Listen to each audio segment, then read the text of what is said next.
Between 1929 and 1939, our grandmothers knew how to make desserts that mattered. Their work in the kitchen didn't just fill bellies, it turned vinegar into pie and potatoes into candy, desserts that have been lost to time. These 30 forgotten Depression desserts might sound too strange today, but they kept families fed through hard times. Let's rediscover what grandmothers made when money was gone. Cornstarch pudding was a Depression-era dessert made with milk, sugar, and cornstarch cooked on the stovetop until thick and creamy. The pudding required no eggs, no butter, and no special ingredients, just 3 pantry staples stirred together until smooth. The result was soft, creamy, mild, and comforting, and it was served warm or cold in small bowls or cups. A batch of cornstarch pudding cost under 20 cents in the 1930s and could feed 6 people. The pudding was flavored with vanilla extract if available, or sometimes cocoa powder to make chocolate pudding. Cornstarch pudding was served as dessert after supper, or sometimes for breakfast when nothing else was available. The pudding was smooth and creamy, with a texture similar to custard, but without eggs. It was the Depression dessert that proved you didn't need eggs or cream to make something sweet and satisfying. But if cornstarch pudding felt too plain, what came next was darker, richer, and made with cocoa. Poor man's chocolate gravy was a Depression-era dessert made with cocoa powder, flour, sugar, and water, cooked on the stovetop until thick and smooth, then served hot over biscuits, and bread or cornbread. The gravy was sweet, chocolatey, and slightly grainy, and it was the Depression breakfast or dessert that turned leftover bread into something that felt like a treat. A batch of chocolate gravy cost under 15 cents in the 1930s. Cocoa powder was cheap, and flour and sugar were pantry staples. The gravy was cooked until thick enough to coat the back of a spoon, then poured over split biscuits or slices of white bread. The chocolate gravy was sweet and rich, and it made stale bread or leftover biscuits feel special. Poor man's chocolate gravy was the Depression dessert that proved chocolate didn't require milk or butter to taste good. But if chocolate gravy felt too simple, what came next was creamier, sweeter, and baked into a pie. Sugar cream pie was a Depression-era Indiana dessert made with sugar, cream, or evaporated milk, flour, butter, and vanilla, poured into a pie crust and baked until set and golden. The pie was creamy, sweet, and simple, with a custard-like filling that required no eggs. Sugar cream pie was also called Hoosier pie, and it was the Depression dessert that felt like luxury even when made from almost nothing. A sugar cream pie cost under 50 cents to make in the 1930s. A pie crust was cheap. Sugar was rationed but available, and evaporated milk was affordable. The pie was baked slowly until the filling set and the top turned golden and slightly caramelized. Sugar cream pie was served cold or at room temperature, sliced thin, and it was the Depression dessert that tasted rich and indulgent without requiring expensive ingredients. It was the pie that proved simplicity could taste like celebration. But if sugar cream pie felt too rich, what came next was lighter, simpler, and baked without eggs. Before we move on, many of you asked in the comments where to find these recipes. We even received tons of email too, so we published these recipes on our website. The link is in the description. Let's continue. Eggless custard was a Depression-era dessert made with milk, sugar, cornstarch, and vanilla, baked in a water bath until set and creamy. The custard required no eggs, making it affordable and accessible when eggs were too expensive or unavailable. The result was smooth, creamy, and mild, with a texture similar to flan, but lighter and less rich. A batch of eggless custard cost under 30 cents in the 1930s. Milk was affordable, sugar was rationed but available, and cornstarch was cheap. The custard was poured into small cups or a baking dish, placed in a pan of hot water, and baked slowly until set. The water bath prevented the custard from curdling or drying out. Eggless custard was served cold, sometimes with a sprinkle of cinnamon or nutmeg on top. And it was the Depression dessert that proved custard didn't require eggs to taste creamy and satisfying. But if eggless custard felt too delicate, what came next was heavier, darker, and made with molasses. Molasses bread pudding was a Depression-era dessert made with stale bread torn into pieces, soaked in milk sweetened with molasses, then baked until soft and slightly caramelized. The pudding required no eggs, making it affordable when eggs were too expensive. The result was soft, sweet, slightly bitter from the molasses, and deeply satisfying. A batch of molasses bread pudding cost under 20 cents in the 1930s. Stale bread was free, milk was affordable, and molasses was cheap. The bread was soaked in the milk and molasses mixture until softened, then baked in a pan until the top turned golden. Molasses bread pudding was served warm or cold, sometimes with a drizzle of extra molasses or a sprinkle of cinnamon, and it was the Depression dessert that used up stale bread and turned it into something sweet. It was the dessert that proved nothing had to be wasted. But if molasses bread pudding felt too heavy, what came next was stranger, toasted, and cooked like cocoa. The first 5 desserts were Depression staples: cornstarch pudding, chocolate gravy, sugar cream pie, eggless custard, and molasses bread pudding. But the next 5 go stranger: toasted flour pudding, apple peel jelly, gelatin whipped with evaporated milk, snow pudding with grape juice, and boiled raisin dumplings. Toasted flour pudding was a Depression-era dessert made by toasting flour in a dry skillet until golden and fragrant, then cooking it with water, sugar, and a little butter until thick and smooth. The result was nutty, slightly sweet, and surprisingly satisfying, with a flavor similar to roasted grain. Toasted flour pudding was the Depression dessert that proved flour could be transformed into something sweet without eggs, milk, or expensive ingredients. A batch of toasted flour pudding cost under 10 cents in the 1930s. Flour was cheap, sugar was rationed but available, and butter was used sparingly. The flour was toasted slowly to develop a nutty, caramelized flavor, then cooked with water and sugar until thick. Toasted flour pudding was served warm in small bowls, and it was the Depression dessert that tasted like comfort and ingenuity. It was the dessert that proved creativity could turn almost nothing into something sweet. But if toasted flour felt too strange, what came next was fruity, jellied, and made from apple scraps. Apple peel. Jelly dessert was a Depression-era treat made by boiling apple peels and cores with water and sugar until the liquid thickened and turned into a sweet, fruity jelly.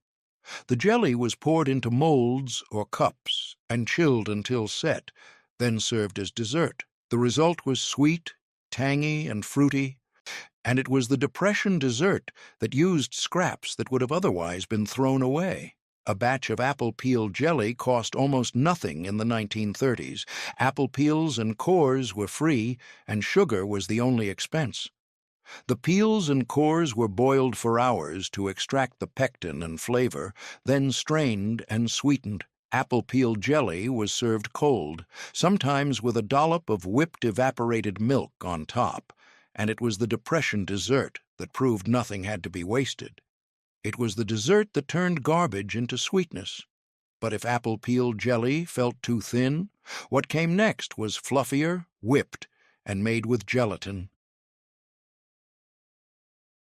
Gelatin, whipped with evaporated milk, was a Depression-era dessert made by dissolving flavored gelatin in hot water, chilling it until slightly set, then whipping it with chilled evaporated milk until fluffy and light. The result was airy, sweet, and creamy, with a texture similar to mousse, but made from almost nothing. Gelatin whipped with evaporated milk was the Depression dessert that felt fancy and impressive without requiring cream or eggs. A batch of gelatin whip cost under 30 cents in the 1930s.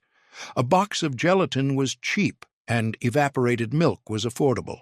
The gelatin was chilled until slightly thickened, then whipped with the evaporated milk until the mixture doubled in volume and became light and fluffy. The whip was poured into molds or cups and chilled until set. Gelatin whip was served cold, and it was the Depression dessert that proved you didn't need whipped cream to make something light and airy. But if gelatin whip felt too sweet, what came next was Tangier, a fruitier, and made with grape juice. Snow pudding was a Depression-era dessert made with cornstarch, sugar, water, and grape juice, cooked on the stovetop until thick and smooth, then chilled until set. The pudding was sweet, tangy, and slightly tart from the grape juice, and it was the Depression dessert that tasted like fruit without requiring fresh fruit. Snow pudding was light, refreshing, and purple, and it was served cold in small bowls or cups.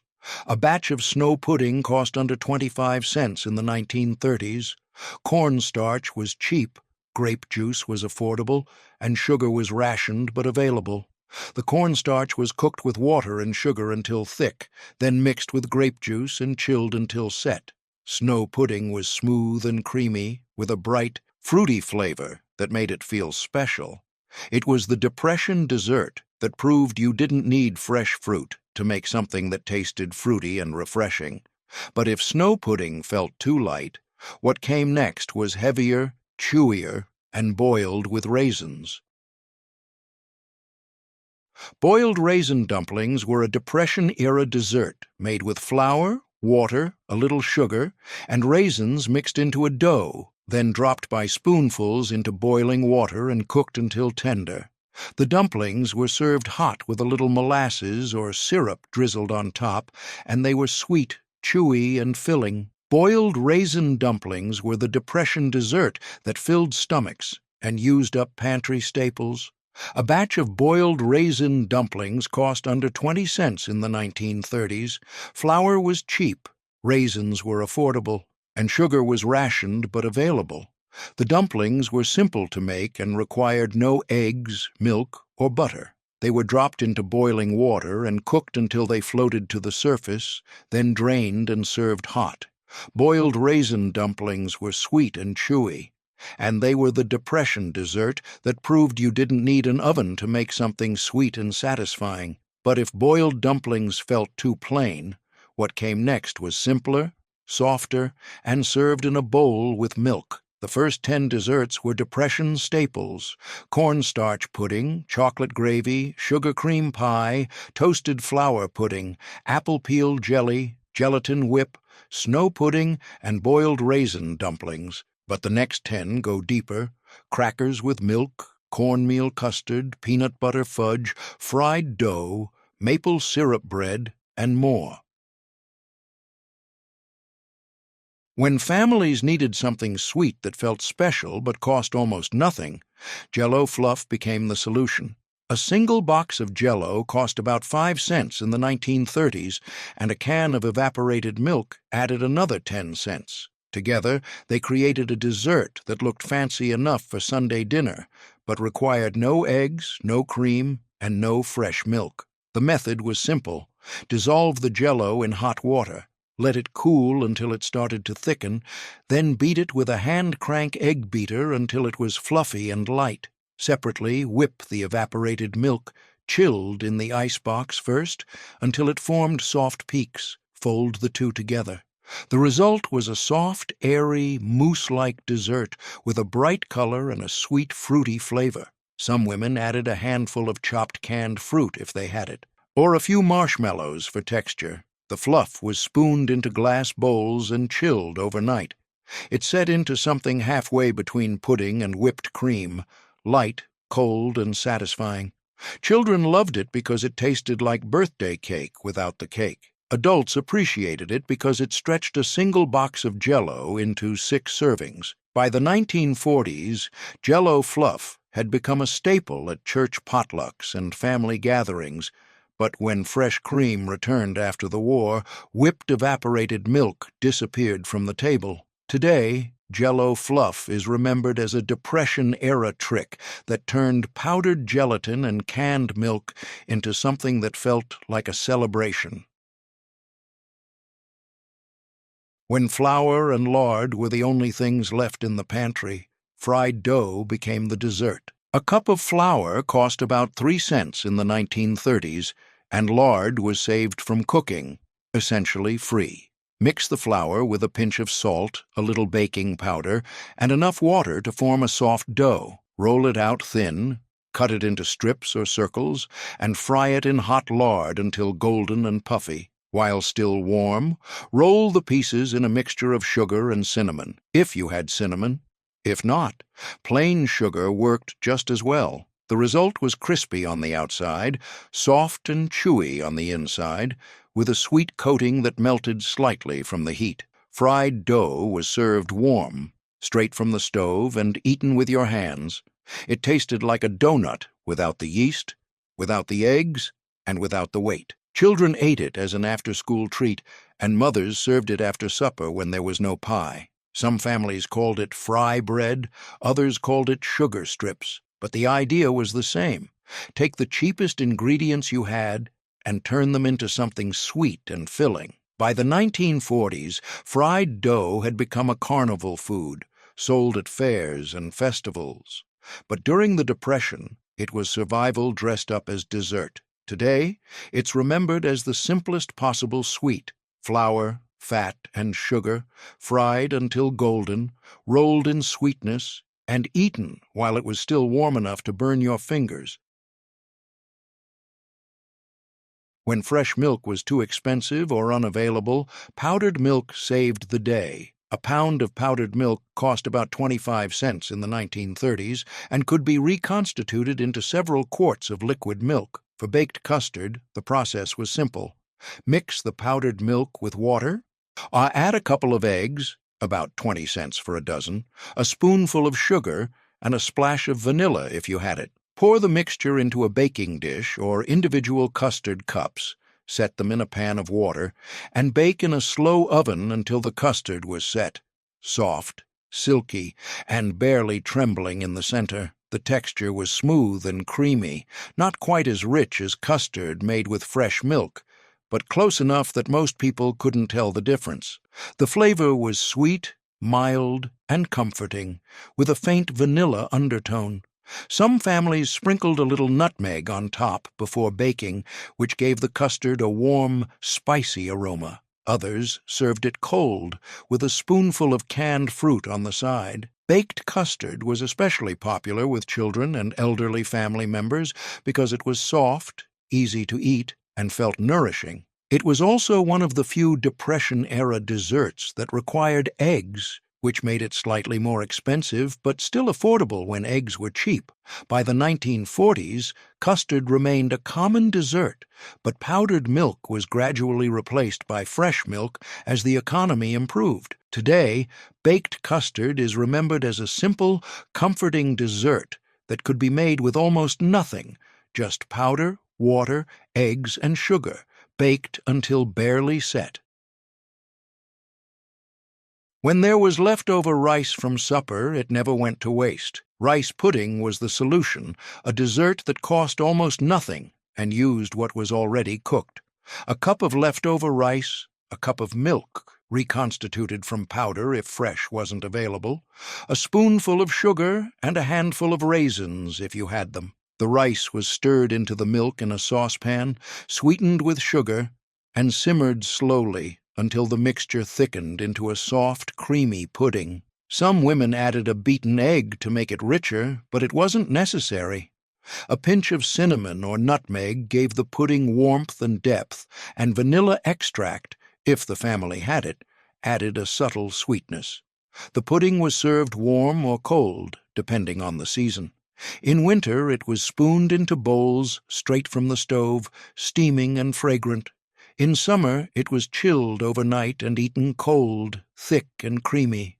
Children loved rice pudding because it was sweet and filling, and mothers loved it because it turned a half-cup of leftover rice into 6 servings of dessert. The texture was soft and comforting, with the rice grains suspended in a silky milk-based custard. The raisins, when included, added little bursts of sweetness. By the 1940s, rice pudding remained a staple dessert in many homes, but during the Depression, it was a way to use every bit of food without wasting a single grain. Today, rice pudding is remembered as a simple, comforting dessert that transformed leftovers into something warm, sweet, and satisfying. A dessert made from almost nothing that tasted like home. When flour was scarce, cornmeal stepped in. Cornmeal pudding, also called Indian pudding in some regions, was a thick, sweet dessert made from cornmeal, molasses, and milk. A cup of cornmeal cost about 5 cents in the 1930s, and molasses was cheaper than sugar, making this one of the most affordable desserts a family could make.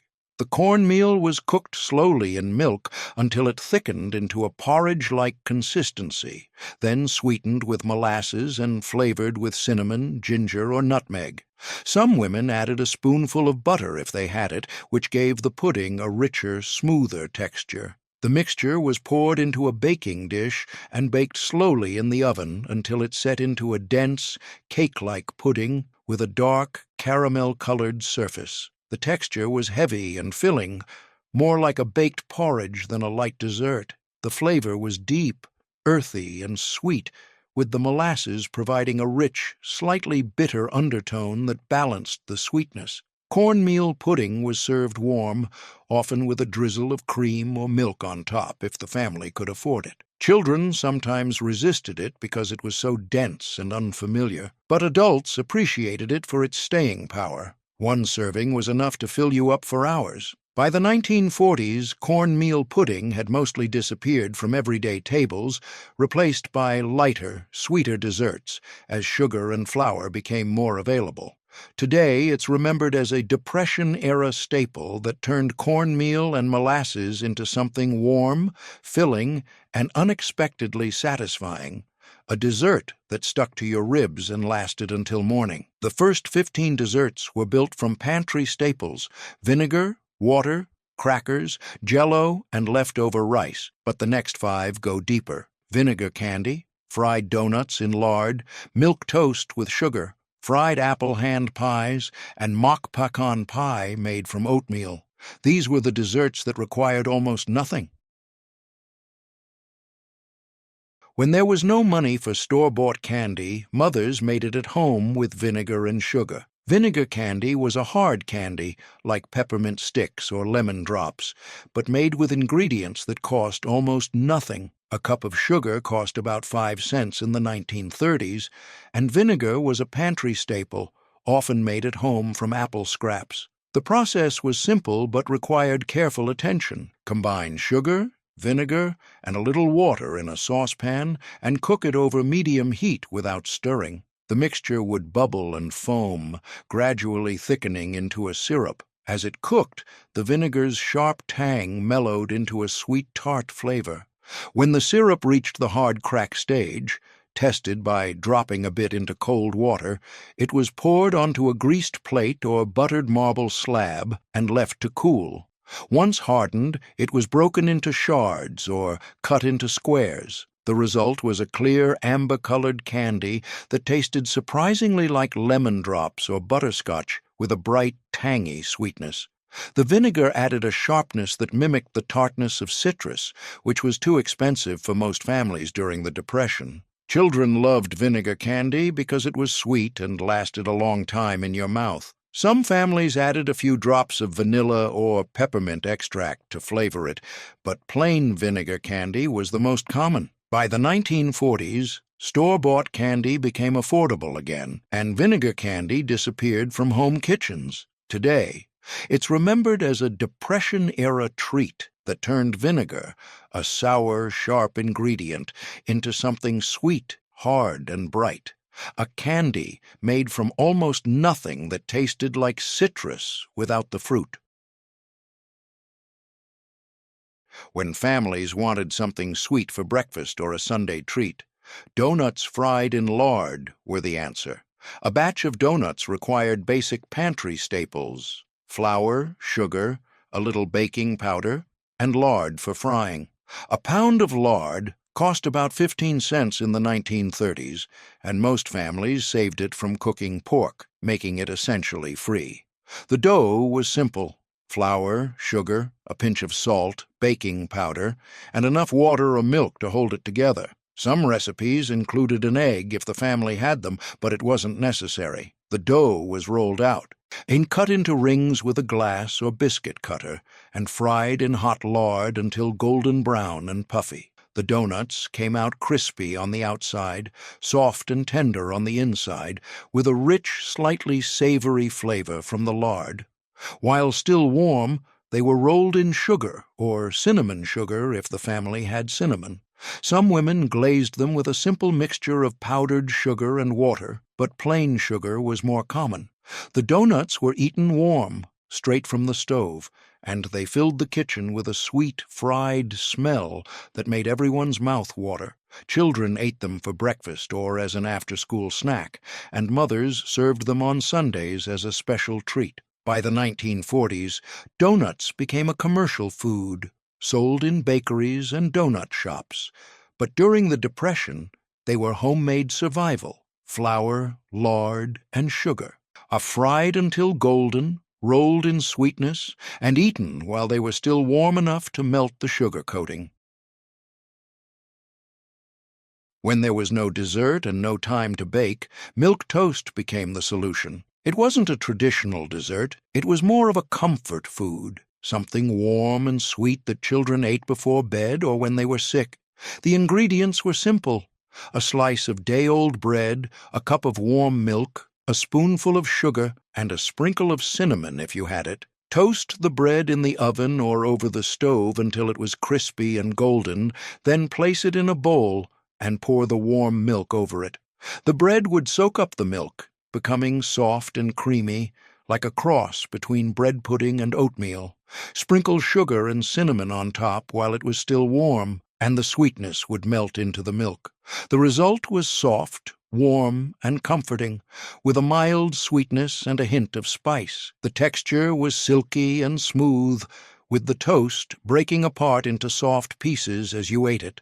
Some families added a pat of butter to make it richer, but plain milk toast was more common. Milk toast was especially popular with elderly family members and small children because it was soft, easy to digest, and filling. It wasn't fancy, but it was warm, sweet, and satisfying. By the 1940s, milk toast had mostly disappeared from everyday tables, replaced by store-bought cereals and desserts.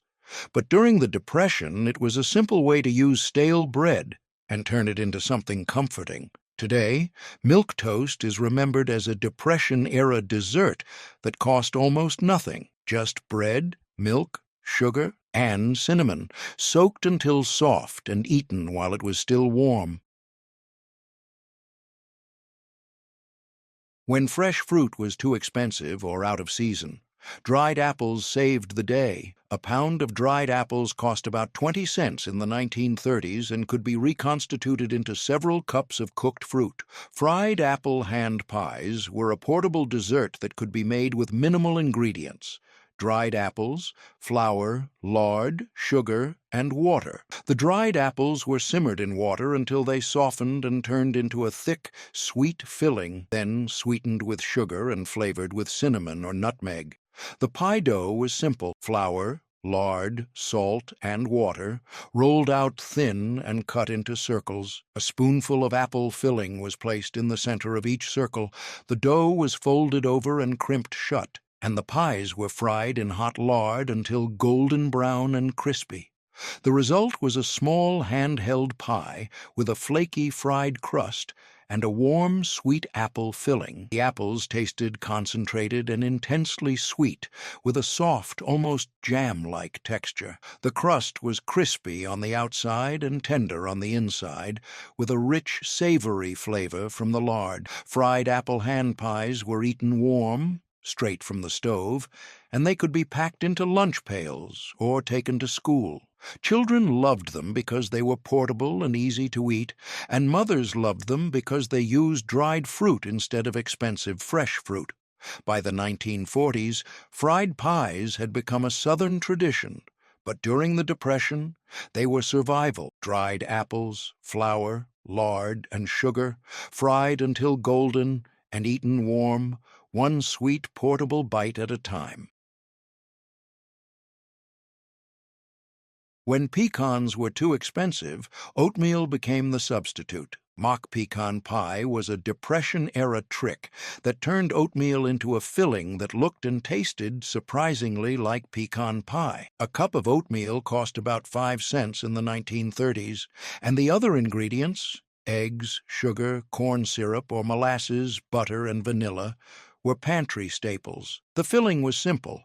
Beat together eggs, sugar, and syrup until smooth, then stir in the oatmeal and a spoonful of melted butter. The mixture was poured into an unbaked pie crust and baked until the filling was set and the top was golden brown. The result was a sweet, chewy pie with a texture that closely resembled pecan pie.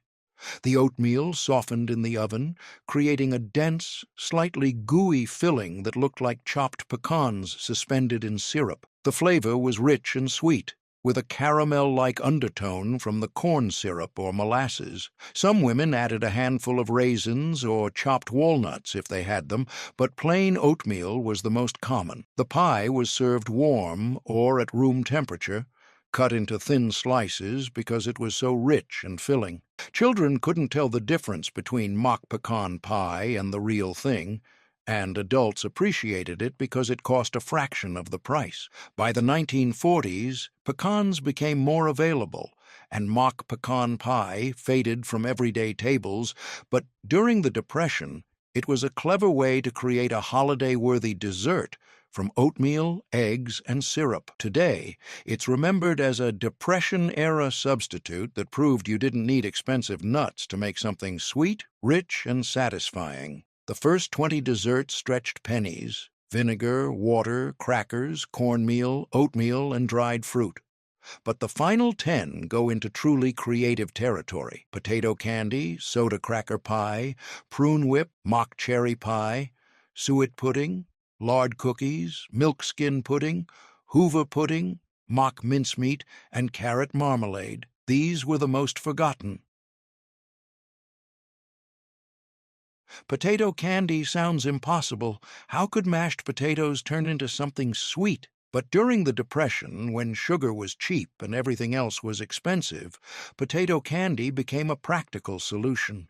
A single potato cost about 2 cents in the 1930s, and powdered sugar was affordable at around 10 cents per pound. The process was strange but effective. Boil and mash one medium potato until it was completely smooth, with no lumps. Let it cool to room temperature. Then, in a large bowl, begin adding powdered sugar, cup after cup, until the potato mixture transformed into a thick, pliable dough. It took between 4 and 6 cups of powdered sugar to reach the right consistency, depending on the moisture in the potato. The dough should be firm enough to roll out, but not crumbly. Some women added a splash of vanilla extract for flavor, but plain potato candy was more common. Once the dough was ready, roll it out into a thin rectangle on a surface dusted with powdered sugar. Spread a thin layer of peanut butter across the entire surface. Peanut butter cost about 25 cents per jar and was one of the few affordable sources of protein and fat. Roll the dough up tightly like a jelly roll, then slice it into rounds. The result was a candy that looked like peppermint pinwheels, but tasted like peanut butter fudge. The texture was smooth, creamy, and sweet, with the peanut butter providing a rich, savory contrast to the sugar. The potato itself was completely undetectable. No potato flavor, no potato texture, just sweetness. saltine cracker meringue pie. Soda cracker pie, also called mock apple pie or saltine meringue pie, was a dessert built on deception. It looked like apple pie, tasted vaguely like apple pie, but contained no apples at all. Instead, it was made from saltine crackers, sugar, cream of tartar, and a meringue topping. A box of saltine crackers cost about 10 cents in the 1930s, and the other ingredients were pantry staples. The filling was simple, but required precision. Break about 20 saltine crackers into coarse pieces and layer them in an unbaked pie crust. In a saucepan, combine water, sugar, and cream of tartar. Then bring it to a boil. The cream of tartar, an acidic powder used in baking, gave the syrup a tart, citrus-like flavor that mimicked the taste of cooked apples. Pour the hot syrup over the crackers and let it soak in. The crackers would soften and swell, absorbing the syrup and transforming into a filling that had the texture of cooked fruit. Top the pie with a meringue made from egg whites and sugar, beaten until stiff peaks formed. Some women sprinkled cinnamon on top to enhance the apple pie illusion. Bake the pie until the meringue was golden brown and the filling was set. The result was a pie that looked convincing, a golden meringue top, a glossy filling underneath, and a flaky crust. The texture was soft and slightly chewy, with the crackers creating a fruit-like consistency. The flavor was sweet and tart, with the cream of tartar providing the brightness you'd expect from apples. Most people couldn't tell the difference, especially if they hadn't been told what they were eating. By the 1940s, when fresh fruit became more available, soda cracker pie disappeared from most tables, but during the Depression it was a brilliant trick.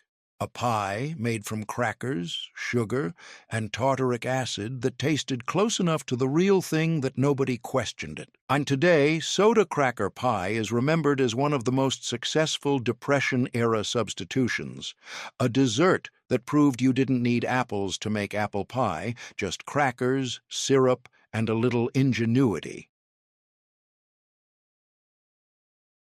Prune whip was a Depression-era dessert that turned one of the cheapest dried fruits into something light, airy, and elegant. A pound of prunes cost about 15 cents in the 1930s and could be reconstituted into several cups of cooked fruit. Prune whip required only 3 ingredients: cooked prunes, egg whites, and sugar. The prunes were simmered in water until they were soft and plump, then mashed or pushed through a sieve to create a smooth puree. The puree was sweetened with a little sugar and flavored with lemon juice if the family had it. The acidity helped brighten the deep, an earthy sweetness of the prunes. Some women added a pinch of cinnamon or nutmeg for warmth. The magic happened when the prune puree was folded into stiffly beaten egg whites. The egg whites were whipped until they formed glossy, stiff peaks.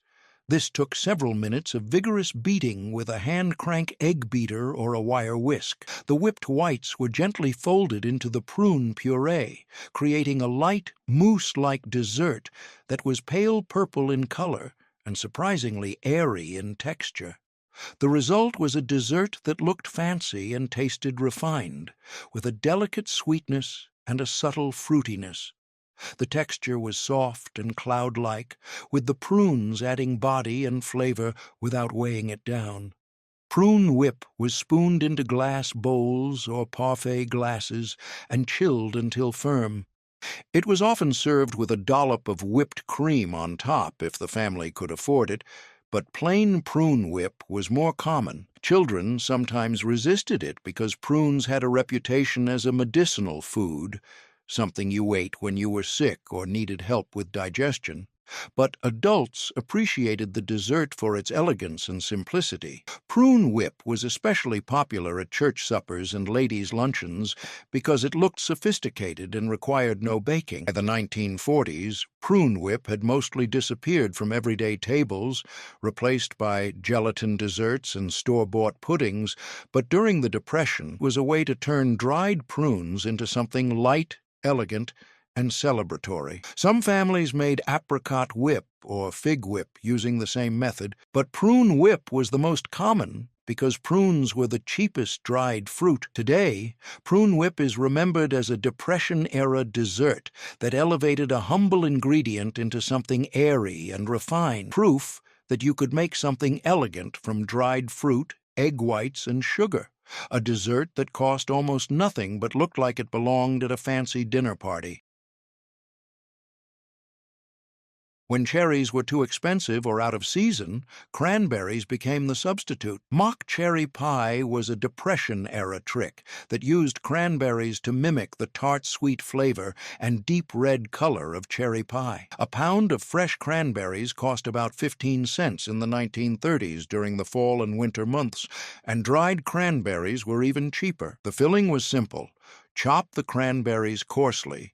Whole cranberries were too tart and would burst during baking, and toss them with sugar, flour, and a splash of vanilla or almond extract. The almond extract was key because it added a subtle cherry-like flavor that helped sell the illusion. Some women added a handful of raisins to sweeten the filling and give it more body, and a few drops of red food coloring, if available, deepened the color and made it look even more like cherry pie. The filling was poured into an unbaked pie crust, topped with a lattice or full top crust, and baked until the cranberries were soft and the filling was bubbling. The result was a pie that looked remarkably like cherry pie, deep red, glossy, and studded with fruit.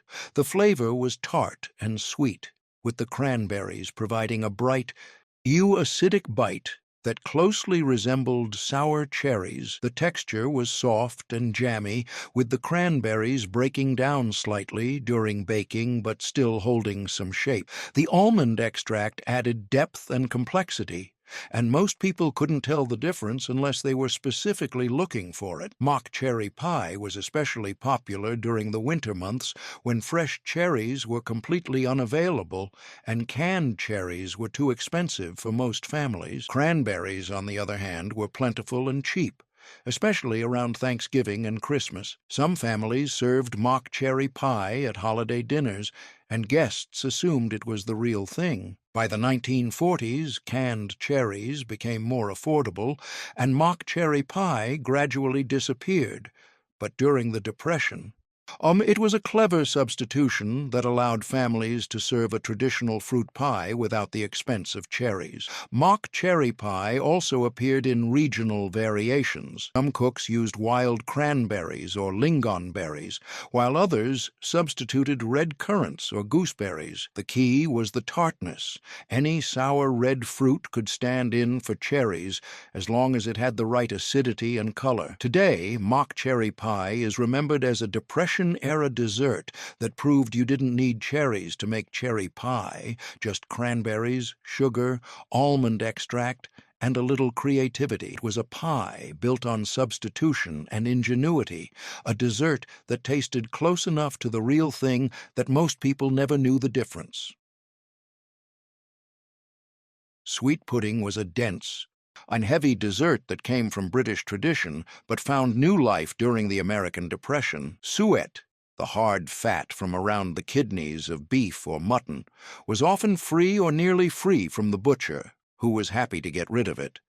A pound of suet cost about 5 cents if you had to buy it, but most families got it for nothing when they bought a cheap cut of meat. Suet pudding was made by mixing finely chopped or grated suet with flour, sugar, breadcrumbs, and dried fruit, usually raisins, currants, or chopped prunes. The mixture was bound together with a little milk or water, and sometimes a beaten egg if the family had one. Spices like cinnamon, nutmeg, and cloves were added for warmth and depth, and a splash of molasses or corn syrup provided extra sweetness and moisture. And the pudding mixture was packed into a greased pudding basin or metal bowl, covered tightly with a cloth or foil, and steamed for several hours in a large pot of simmering water. Steaming was essential. Baking would dry the pudding out. The result was a dense, moist, cake-like pudding with a rich, savory undertone from the sweat.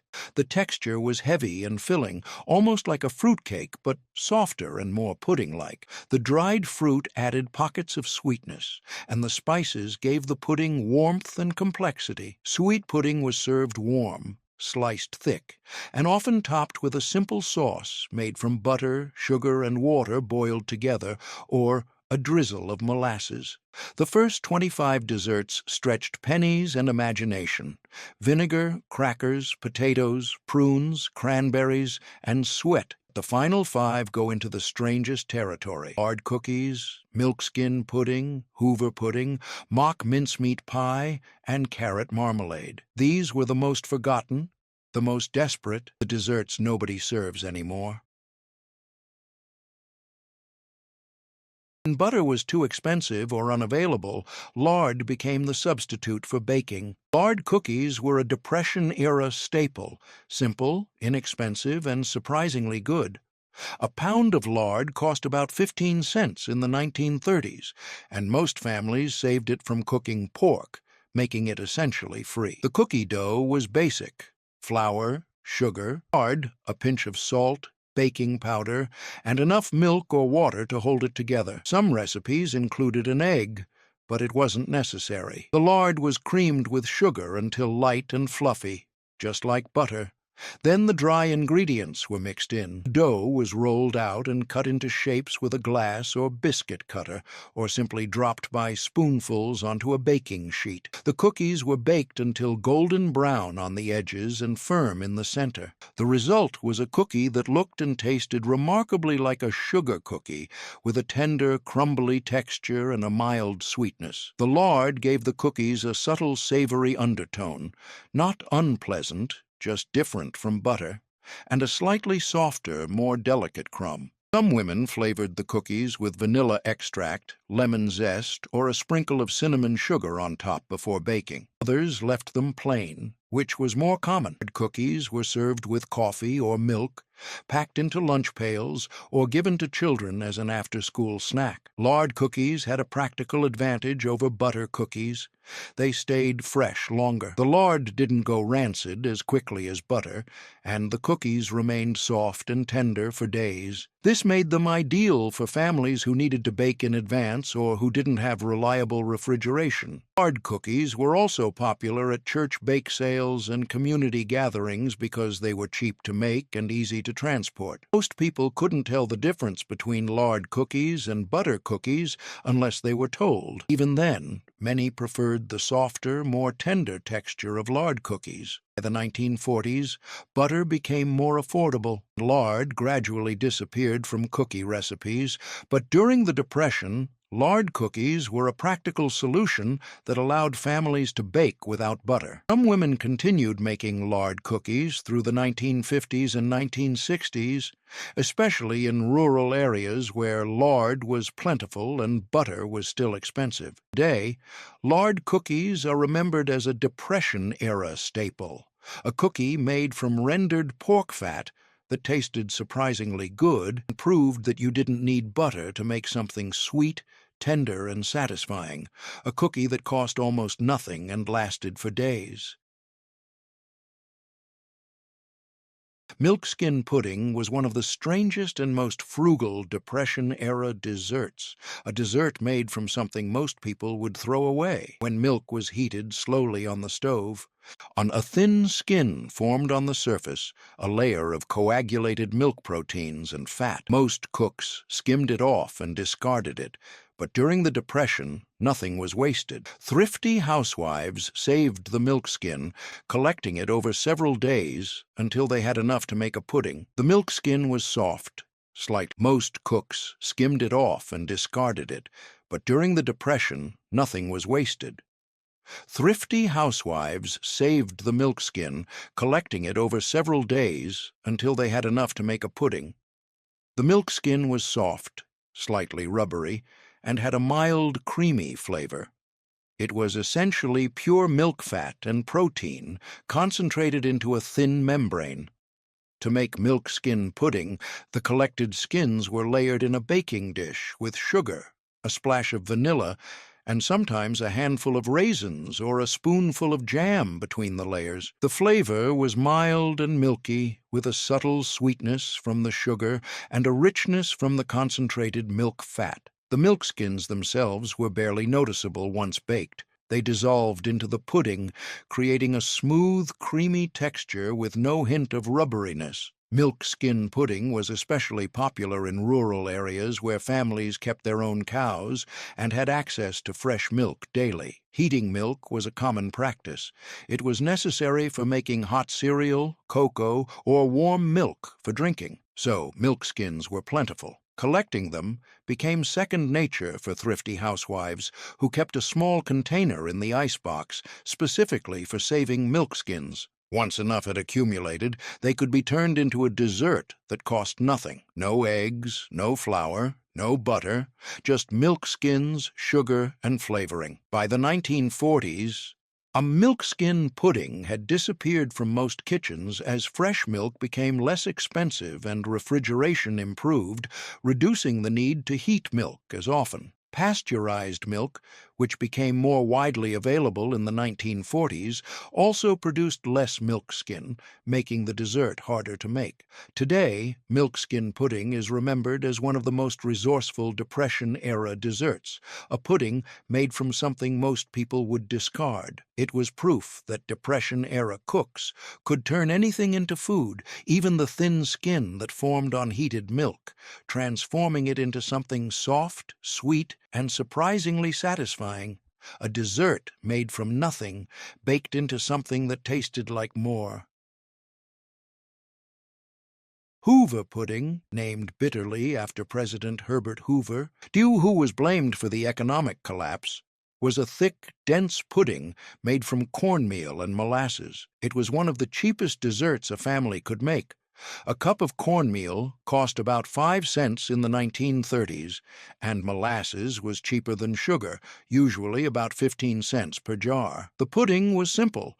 Cook cornmeal in milk or water until it thickened into a porridge, then sweeten it with molasses and flavor it with cinnamon, ginger, or nutmeg. Some women added a handful of raisins or a spoonful of butter if they had it, but plain Hoover pudding was more common. The mixture was poured into a baking dish and baked slowly until it set into a firm, cake-like pudding with a dark, caramel-colored surface. The texture was dense and heavy, similar to Indian pudding but coarser and less refined. The flavor was deeply sweet and earthy, and with the molasses providing a rich, almost bitter undertone that balanced the sweetness of the cornmeal. The spices added warmth and complexity, making the pudding taste more substantial than its simple ingredients suggested. By the 1940s, Hoover pudding had mostly disappeared from American tables, replaced by lighter, sweeter desserts as sugar and flour became more available. The name itself fell out of use, and the pudding was largely forgotten. Today, Hoover pudding is remembered as a Depression-era survival food, a dense, molasses-sweetened dessert made from cornmeal that kept families fed when nothing else was available. It was a dessert born from bitterness, both in flavor and in name, but it served its purpose, turning the cheapest ingredients into something warm, filling, and unexpectedly satisfying. A pudding that stuck to your ribs and lasted until morning. Mock mincemeat pie. No meat, just green tomatoes. Traditional mincemeat pie was made with chopped meat, suet, dried fruit, and spices, expensive ingredients that most Depression-era families couldn't afford. Mock mincemeat pie solved the problem by using green tomatoes instead of meat. Green tomatoes were free if you had a garden, or nearly free at the end of the growing season when farmers were trying to get rid of them before the first frost. Pie and served at Thanksgiving, Christmas, or other special occasions when a traditional mincemeat pie would normally appear. The pie was rich, spiced, and satisfying, with a texture that closely resembled the real thing. The crust was flaky and buttery, if the family had butter, or made with lard if they didn't. The filling was thick and chunky, with the raisins and chopped tomatoes creating a texture similar to chopped meat. Some families added a splash of brandy or rum flavoring to enhance the authenticity, but plain mock mincemeat was more common. By the 1940s, traditional mincemeat pie had mostly fallen out of favor, and mock mincemeat pie disappeared along with it. But during the Depression, it was a clever way to serve a holiday pie without the expense of meat or sweet. Mock mincemeat pie also used up green tomatoes that would otherwise go to waste, making it doubly practical. Today, mock mincemeat pie is remembered as a Depression-era substitution, a pie made from green tomatoes, raisins, and spices that tasted close enough to the real thing that most people never questioned it. A holiday dessert built on ingenuity and resourcefulness, a pie that proved you didn't need meat to make mincemeat. Carrot marmalade was a Depression-era dessert spread that turned carrots, one of the cheapest vegetables, into something sweet, citrusy, and spreadable. A pound of carrots cost about 5 cents in the 1930s, and they were available year-round, making them one of the most reliable and affordable ingredients. Carrot marmalade was made by peeling and grating or finely chopping carrots, then simmering them with sugar, lemon juice, and orange peel until the mixture thickened into a jam-like consistency. The lemon juice and orange peel were key. They added brightness and acidity that mimicked the flavor of citrus marmalade, and they masked the earthy vegetal flavor of the carrots. Some women added a pinch of ginger or cinnamon for warmth and a few drops of almond extract for depth. The mixture was cooked slowly, stirring frequently, until the carrots broke down and the marmalade thickened enough to coat the back of a spoon. The result was a bright orange spread with a smooth, slightly chunky texture and a sweet, citrusy flavor. The carrots themselves were undetectable. No carrot taste, no vegetal undertone, just sweetness and tang. Most people assumed they were eating orange marmalade unless they were told otherwise. Carrot marmalade was stored in jars and used as a spread on toast, biscuits, or bread, or spooned over pancakes and waffles. Some families served it as a dessert topping, spooned over plain cake or baked custard. Carrot marmalade was especially popular during the winter months when fresh citrus was expensive or unavailable. Oranges and lemons were luxury items during the Depression, affordable only for special occasions, but carrots were cheap and plentiful. Carrot marmalade allowed families to enjoy a citrus-flavored spread without the expense of fresh fruit. The marmalade also had a long shelf life. It could be canned and stored for months, making it a practical pantry staple. By the 1940s, fresh citrus became more affordable, and carrot marmalade gradually disappeared from most kitchens. But during the Depression, it was a clever substitution that allowed families to enjoy a sweet, citrusy spread without the cost of oranges or lemons. Today, carrot marmalade is remembered as one of the most ingenious Depression-era desserts, a spread made from carrots, sugar, and citrus peel that tasted like orange marmalade and fooled almost everyone who tried it. It was proof that with enough sugar, lemon juice, and ingenuity, you could turn a vegetable into a dessert, transforming carrots into something sweet, bright, and surprisingly delicious, a marmalade made from almost nothing that tasted like sunshine in a jar. Ending 30 desserts made from almost nothing. During the Great Depression, grandmothers didn't have fancy ingredients or unlimited budgets. They had vinegar, water, crackers, oatmeal, and whatever was left in the pantry. And they turned potatoes into candy, crackers into pie, and milk skins into pudding. They fried dough in lard, whipped prunes into mousse, and simmered carrots into marmalade. These weren't fancy recipes, they were survival tactics that tasted like dessert. When sugar was 5 cents per pound and eggs were 20 cents per dozen, every ingredient mattered. Nothing was wasted. Stale bread became pudding. Leftover rice became dessert. Green tomatoes became mincemeat. Suet from the butcher became pudding. These desserts stretched pennies, filled bellies, and turned scarcity into something sweet. By the time the war ended and grocery stores restocked, these desserts disappeared. Families wanted butter, fresh fruit, and store-bought cakes. Nobody wanted to remember vinegar pie or potato candy, but these recipes mattered. They kept families fed when money ran out. They proved you could make something sweet from almost nothing. Drop a comment. Did your grandmother make any of these Depression-era desserts? Which one sounds the strangest to you? Subscribe so we never forget what grandmothers made when money was gone.